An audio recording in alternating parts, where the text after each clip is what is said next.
응, 모의고사. 여기 앞에 조심해.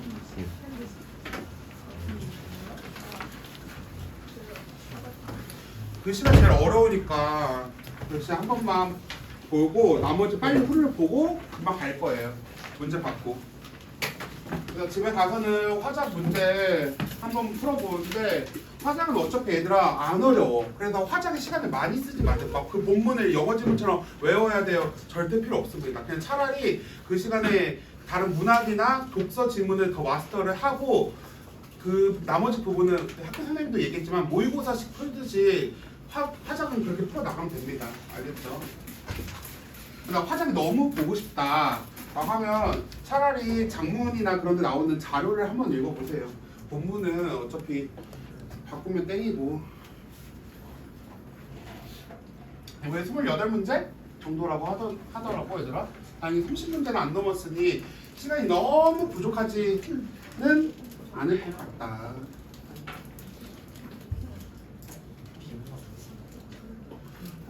그러니까 비문학이 얘들아 지금 실수를 할까봐 걱정이 돼서 죽겠어. 무서워 죽겠어. 비문학이 외부집을 준대? 개소리야. 원래 거는 잘해라고 짜증나 죽겠어. 그 2학기 때 그래프 생각하면 아직도 열이 뻗치니까. 오류 아니니? 얘들아 다 틀려. 잘하는 애들이 다 틀려왔으면은 오류 아니냐? 그 양의 기울기 상관없다며. 그러면은 진짜 문과가 됐지만 진짜 옆에 있는 경제 선생님이나 수학 선생님한테 한 번이라도 물어보던가. 진짜 쪽팔려 죽겠어. 그리고 쌤 어디 학교 다른 학교인데 다른 선생님이 거기 작품에 유교, 불교, 도교, 종교가 3개 다 나오거든? 근데 그 선지가 나왔다? 근데 그게 틀렸대. 그래서 가서 물어보니까 자기가 수업할 때 도교를 안 말해가지고 틀린 거래. 그건 개소리야. 그래가지고 그건 진짜 그냥 진짜 교육 좀 끌려가야 돼. 그런 사람들 쪽팔려 죽겠어. 가볼게요 얘들아. 여기 어떻게 기억해냈을까라는 것은 좀 정리를 다시 쌤이 가져왔는데 얘는 중첩이었죠. 중첩. 중첩이 얘들아 어디랑 어디가 중첩이 됐지? 일단 공간의 중첩을 갑니다. 어디와 어디? 고층 빌딩. 고층 빌딩과 어디? 자연이라고 하는 부분. 근데 자연인데 약간 뭐 과수원 같은 느낌이 듭니다. 근데 과수원도 이제 시골에 있는 느낌이니까 자연이라고 볼게요. 근데 일단 고층 빌딩에는 누가 있어? 고층 빌딩에 누가 있어? 그녀. 그리고 나서 자연은 누가 있게? 추수꾼입니다. 그래서 우리가 추수꾼이 그녀다라고 얘기를 했긴 했지만 사실상 화자 그녀 또한 여기 두 가지가 중첩이 있는데 대상이 되는 그녀 또한 자기가 있는 공간이 고층 빌딩이지만 그곳을 자연과 계속 왔다 갔다 하고 하면서 중첩을 시키고 있어. 그리고 또 이 모습을 바라보고 있는 화자조차도 얘들아 화자가 이 모습을 바라보고 있을 거 아니야. 관찰하고 있잖아. 화자 또한 지금 이 공간에 그녀인지 추수꾼인지 왔다 갔다 하고 있습니다. 오케이? 그래서 화자 또한 지금 이 공간을 굳이 구분짓지 않는 거야. 그래서 이 시에서는 가장 중요한 거는 구분지으려고 하면 안 돼요. 여기가 지금 고층 빌딩에서 뭘 하고 있는 거야? 아니면 자연에서 뭘 하고 있는 거야? 둘 다 그냥 디벨롭해서 보이는 거야. 중첩해서 겹쳐가지고. 그래서 그녀도 그렇게 생각하고 있고 화자 또한 추수꾼은 자연에 있는 분인데 그녀가 지금 추수꾼처럼 보인다. 그녀를 보고 추수꾼으로 얘기한다는 거는 화자 또한 왔다리 갔다리 지금 중첩을 계속 하고 있다는 게 지금 기본 전제를 깔고 들어가야 돼. 그리고 나서 그 1연 보면은 얘들아 1연이 아니고 거의 1연 있죠. 맞아. 1연 보면은 방금 딴 사과가 가득한 상자를 들고 이거는 이제 갓 수확한 자연의 느낌을 떠올리고 있어서 약간 생명력을 느끼고 있습니다. 갓 따냈다라는 것은 결국 얘들 자연에서는 계속 메인적으로 가는 게 생명력이야. 생명력, 생동감 이런 거거든. 근데 그거를 지금 어디 있는데 화자의 위치는 어디야? 화자나 그녀의 위치는 사실상 고층 빌딩인데 고층 빌딩에 이게 뭐가 되는 거야? 전이가 되는 거야. 계속 고층 빌딩에서 이걸 생각하는 것 자체가 계속 전이가 된다. 그럼 이 고층 빌딩 또한 어떤 느낌을 계속 들고 있다는 거야? 생동감이 있는 공간으로 계속 인지를 하려고 하는 그녀의 인식이에요. 그래서 사과들이 대굴대굴 굴러나오는 커다란 웃음을 웃으며 라고 했을 때 대굴대굴이라고 해서 음성상징어 있고 그리고 의태어니까 시각적인 모습 있죠. 그러고 나서 나오는 커다란 웃음을 웃으며 했을 때 그녀가 결국 얘들아 이 웃고 있다라는 것은 생동감이 넘치는 웃음인 거야. 막 사과가 대굴대굴 굴러가고 있는 그 모습을 보니까 즉 생동감이 넘치는 모습을 보니까 이렇게 해석하는 거야. 오케이, 그냥 자연 느낌은 다 생동감으로 처리하시면 거의 맞아요. 이 질문에서는 그녀는 지금 생동감이 넘쳐 흐르는 모습을 보니 웃음이 났다라고 합니다. 그러니까 웃음이란 포인트는 청각이죠, 얘들아. 그래서 청각 체크해 주시면 될 것 같습니다. 그래서 감각에 여기는 시각도 나오고 청각도 나오고 감각인 거. 시각 좀 어려우면 어려울수록 선생님들도 좀 어려워해. 그래서 표현법 중심에 조금 강하게 들어가는 경우가 많거든. 그래서 표현법을 조금 더 잡아주려고 다시 정리하는 겁니다. 그래서 볼 수 있고 근데 여기서 이게 웃음이라고 하는 이게 쌤이 여기 공감각으로 보지 못하는 이유가 뭐냐면 대굴대굴 굴러나가는 커다란 웃음 이렇게 가면 얘들아 시각적인 청각적으로 볼 수 있잖아. 뭔 말인지 이해돼? 근데 여기서 중간에 이 웃음은 비유하는 말이야. 진짜 깔깔깔 하는 게 아니고 생동감이 넘치는 모습에 비유하는 말이다 보니까 이 웃음은 진짜 웃음이 아니고 그 뒤에 웃으며가 그녀의 웃음이야. 보면 대굴대굴 시각적인 웃음을 웃으며 뭐 이렇게 돼 있잖아. 여기에 이 웃음이라고 하는 것은 비유예요. 그냥 생동감의 비유야. 즉 시각적으로 보이는 생동감 이렇게 말하는 것뿐이야. 그리고 나서 여기서 웃는 것은 그럼 그 다음에 끊고잖아 얘들아. 그 다음 끊고 여기가 청각이에요 얘들아. 여기가 웃으면은 누가 웃는 거야? 그녀가 웃는 거야. 그 모습을 보고. 그럼 그녀가 보고 웃는 깨깨깨가 거리고는 한 모습이 상상이 되니까 여기가 청각입니다.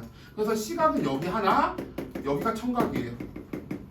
그래서 여기를 이 웃음을 시각으로 보기가 어려워요. 많이 봤으면 대굴대굴 굴러가는 웃음이니까 웃음이 대굴대굴이다 보니까 청각의 시각화 이렇게 갈 수 있지만 여기까지는 공감각을 끊어야 될 것 같아요.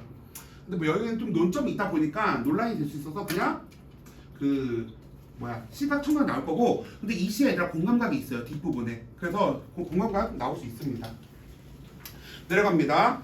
그녀는 서리 뭉치를 나르고 있었다. 아 사실상 그녀의 위치는 여기였구나. 그녀의 위치.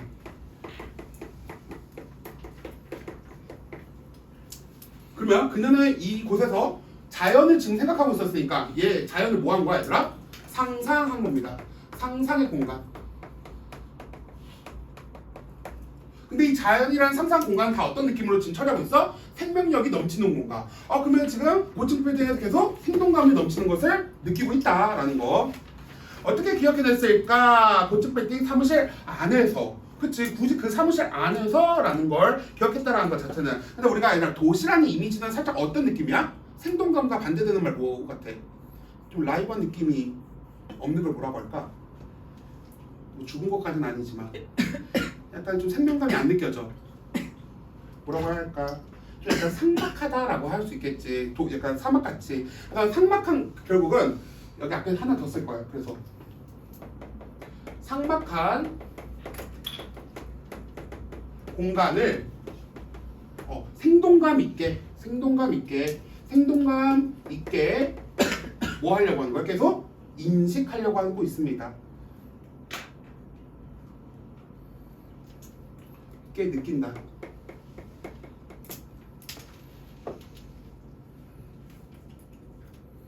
그래서 이걸 보고 있는 화자가 어리둥절하는 거야.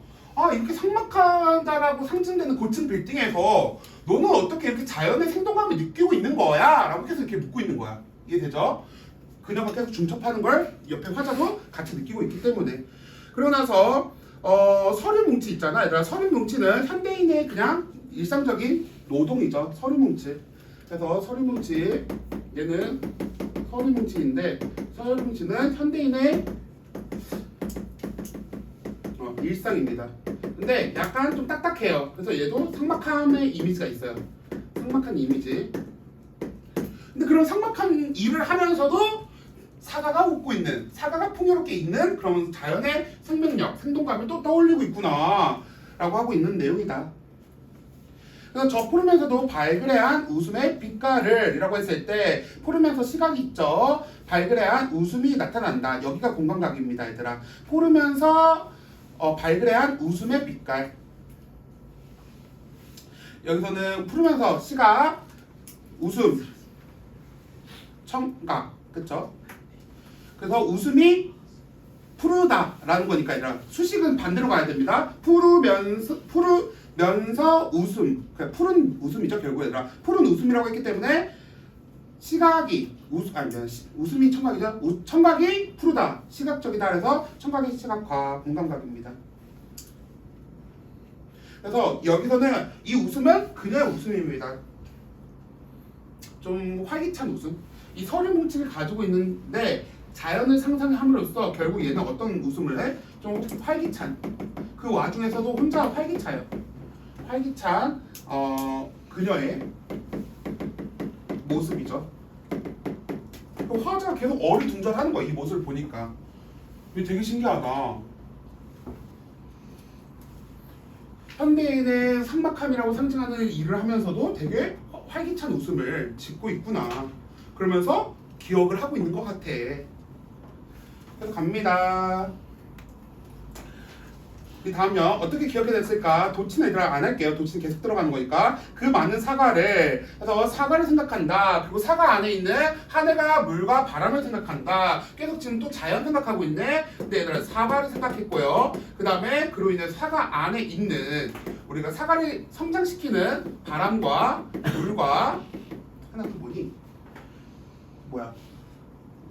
하늘 등을 생각을 했습니다. 그러고 나서 나아가서 넘어가는 게 뭐야? 스스로 넘치고 무거워서 떨어지는 거기까지 얘들아 뭐야? 우리가 수학이라고 했었죠. 사과가 있는 그런 웃음이라고 하는데 진짜 얘들아 사과가 있는 웃음이란 건 뭐냐면 똑같이 얘는 근데 사과가 익었다고 했으니까 풍요로움이에요. 또는 얘도 생명감이에요. 행동감. 그래서 그거를 또 한 번 어디서 기억하고 있다. 고침빼 뒤에서. 결국 이 구절은 그냥 결국 사과를 생각으로 하는 위해서 결국 어디까지 끌고 들어갔어? 웃음이라고 하는 생명력. 그러면 결국은 사과를 생각했기 때문에 사과에 익는 웃음까지 생각했지. 그러면 결국 사과 생각했다는 것 자체 또한 그냥 생동감을 생각했다라는 걸로 괜찮은 생각이 없어요. 생동감을 떠올리고 있구나. 이 정도라 여기는 간단하게 보세요. 근데 여기가 문제가 나옵니다. 좀 이따.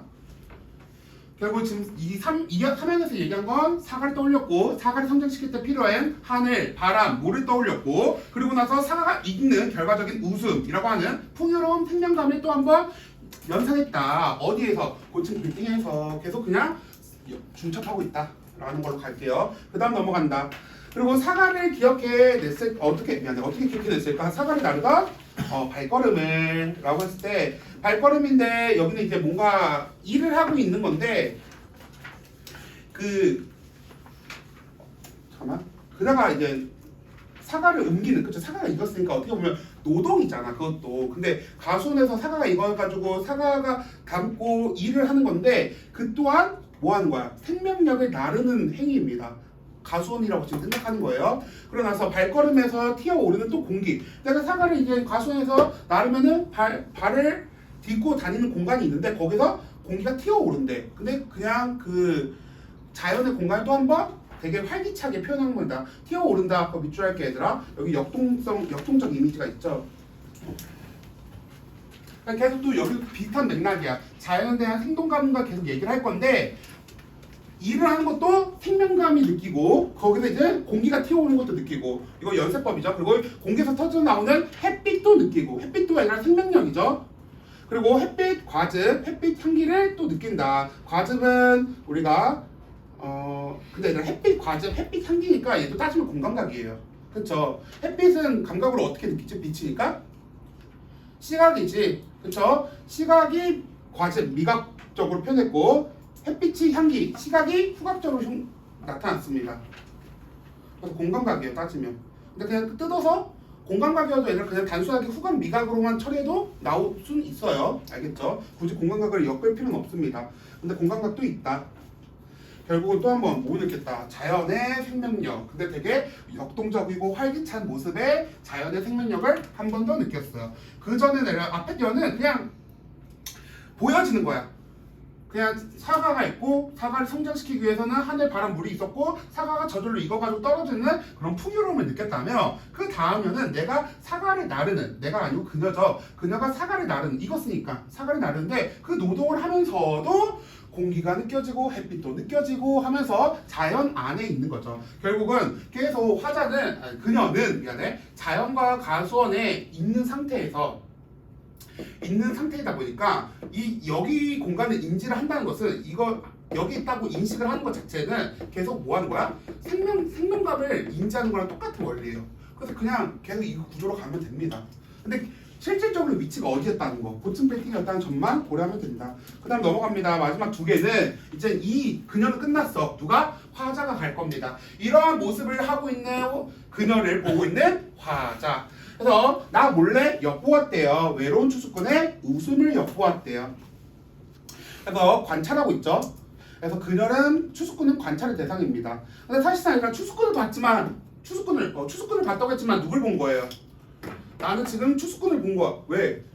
여기 고층 빌딩인데 나 지금 추수꾼을 보고 있는 것 같아. 누군데? 그녀잖아. 그러니까 그녀랑 추수꾼이 또 한 번 중첩이 되는 거야.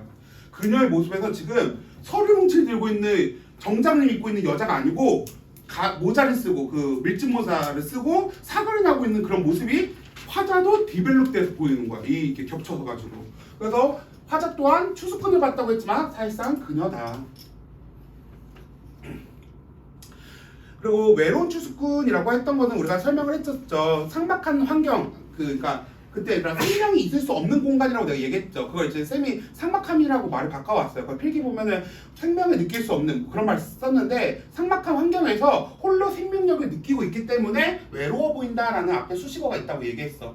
이해되죠? 그러니까 또는 뭐 이런 거지. 그냥 좀 우스갯소리를 한다면 막 자기가 어떤 미친 사원이 뭐 서류 뭉치로 들어오고 다니면서 걔 쪽에 너 뭐 왜 그래? 그러니까 옆에 이제 부장님이 너 왜 그래? 그러니까 여기 사과가 있는 것 같아요. 이런 짓을 하면은 그냥 결국 그 혼자만의 그 생각을 하는 거잖아.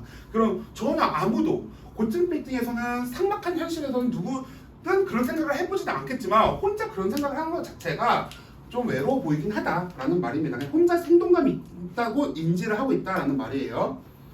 그러고 나서 그녀 내부에서 오랜 세월 홀로 자라다가 그래서 이건 얘들아 사과가 자라는 게 아니에요. 여기 밑줄 칠게요. 이거는 내면이 물어있는 시간이에요. 그녀가 내면이 물어있는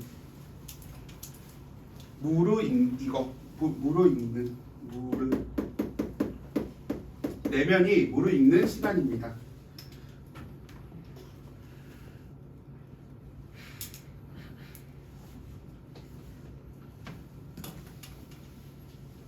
그리고 노래처럼 직유가 있었고 저절로 익어 흘러나오는 웃음입니다. 스스로 내면이 얘들 성숙해지면은 그 다음에 웃음이 자동적으로 기쁨을 느끼게 된다라고 하는 건데 이거는 결국 약간 이런 느낌이야. 이 여자는 혼자 내면이 뭐가 돼? 내면이 익으면서 무르익으면서 그렇기 때문에 이제 뭐 할 수 있었냐면 이 고층 빌딩이라는 삭막한 현실도 긍정적인 생명력이 있음을 받아들이면서 좀 긍정적으로 살아가는 거야. 왜냐면 우리가 도시 생활하다 보면은 되게 뭐 쩌들어 있고 피곤하고 이렇게만 느낄 수 있는데 얘는 그렇지 않다는 거야. 왜? 내면이 오랫동안 익었기 때문에. 좀 근데 성숙이라는 말은 좀 그렇고 얘들아. 왜냐면 성숙은 좀 바로 잡아지는 건데 얘는 조금 자기 뭐라 해야지? 멘탈 케어를 스스로 했다라 해야 되나? 너무 힘든 사회생활에서 혼자 멘탈 케어를 스스로 내면을 조금 단련을 시켰어요. 그로 인해서 자연의 생명력을 느낀 거야. 마지막은 그때서야 웃음을 지었다는 것은 자연의 생명력을 느끼기 시작했다. 어디서? 고층 빌딩에서. 이해는 안 되는데 내가 그냥 고층 빌딩에서 얘는 계속 자연의 생명력을 계속 생각하는 여자야. 그걸 보고 있는 화자는 어쨌든은 외로워 보이기도 해. 혼자만 그러고 있으니까. 근데 그게 단순히 된 건 아니고 얘도 마음에 무르익는 시간이 좀 필요했다라는 거예요. 그리고 마지막 또 갑니다. 그녀 안 보는 척하면서 보았대요. 또 관찰을 합니다. 근데 이제 책상 사이에서 책상을 보면 책상은 어디 있는 거죠? 고층 빌딩, 자연. 고층 빌딩에 있는 거잖아. 그래서 책상은 약간 억압된 환경을 의미할 수도 있어요. 왜냐면 우리가 좀 그 회사 같은 데 가면은 뭐 이렇게 구역이 나눠져 있잖아. 파티션 같이 이렇게 벽 같은 것도 있고. 너네 교무실 가봐. 빵 열려 있는 게 아니고 선생님들이 막 칸막이 되어 있잖아. 그런 것처럼 뭔가 이렇게 엿봐야 되는 환경, 도시 환경, 고층 빌딩, 즉 억압되어 있는 환경입니다. 억압된 환경에서 또 한 번 그녀를 추수꾼의 웃음을 보았대요. 그래서 걸음을 보았다. 근데 그 추수꾼의 걸음은 얘들아 어떤 걸음이었어? 그 아래 출렁거리며 하늘 거리며 홀로 가는, 즉 거기는 얘들아 좀 말을 고급지게 하나 쓸게. 속박받지 않는 자유로운 움직임이라 쓸게. 그러면 좀 이해가 쉬울 것 같아. 속박받지 않는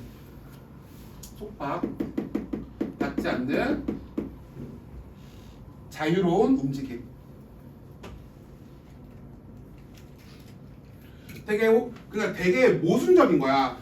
고층 빌딩은 상막하고 눈치를 보고 되게 엄격한 그런 계급이 있는 공간이잖아. 어떻게 회사다 보니까 급이 있다 보니까. 근데 그 여자는 좋게 말하면은 이렇게 좀 자유로운 공간이고, 뭐 나쁘게 말하면 약간 좀 이걸 수업하면서 SNL에 약간 주현이 아니고 이하영 그 에어팟 꽂으면서 일하는 애 있잖아. MG 뭐 그런 애처럼 마이웨이인 거야. 약간 쌍마이웨이인데 걔는 약간 뭐 그건데 얘는 약간 자연을 생각하면서 되게 웃으면서 뭐 하면서도 웃어. 회의하면서도 웃고 어디 가서 웃어. 왜 그래? 자연 같잖아요.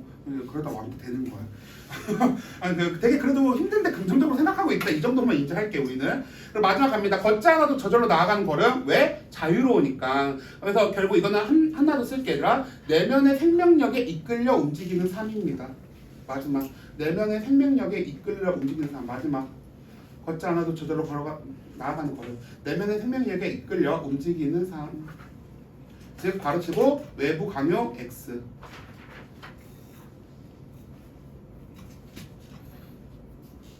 왜냐면 이런 자유로움을 생각하고 있는 여자라고 생각해봐 얘들아.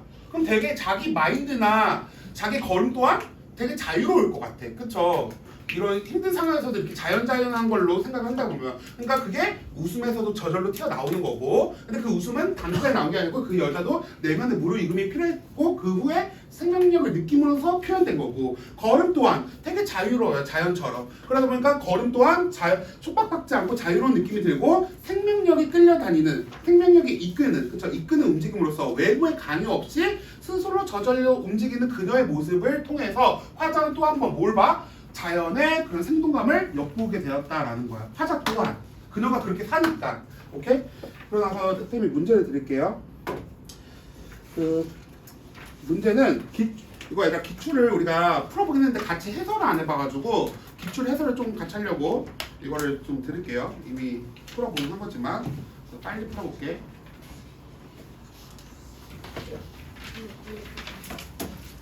그래서 영상 보는 친구들도 기출 이거 다시 풀고 해설 보시면 될 것 같아요.